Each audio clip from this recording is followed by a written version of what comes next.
নবী করিম সাল্লাল্লাহু আলাইহি ওয়াসাল্লাম বিড়াল সম্পর্কে বলেছেন ফাইন্নাহা মিনাত তাওয়াফিন আলাইকুম তাওয়াফাত, বিড়াল তোমাদের ঘরেই ঘোরাফেরা করে, তোমাদের মধ্যেই উঠা বসা করে, বিধায় তার যে ঝুঁটা সে যদি কোথাও মুখ দেয় ওটা নাপাক হয়ে যাবে না।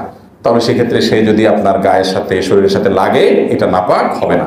সাহাবীরা অনেকে বিড়াল পুষতেন।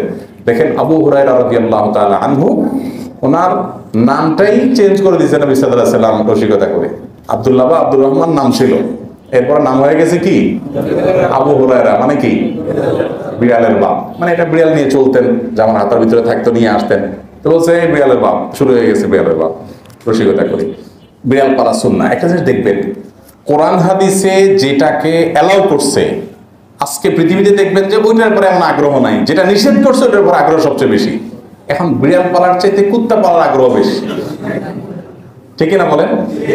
নবী করিম সাল্লাল্লাহু আলাইহি ওয়াসাল্লাম নিষেধ করেছেন। দেখেন আমরা তো সবকিছু দেখি না, অদৃশ্যের জগতের সবকিছু আমরা বুঝি না, তিনি সাবধান করেছেন।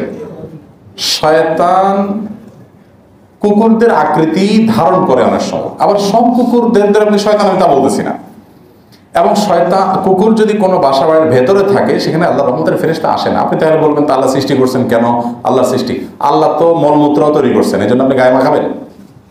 ওইটা কি আল্লাহ সৃষ্টি না আর কারো সৃষ্টি? পুজ, রক্ত, ময়লা এগুলো সব কার সৃষ্টি?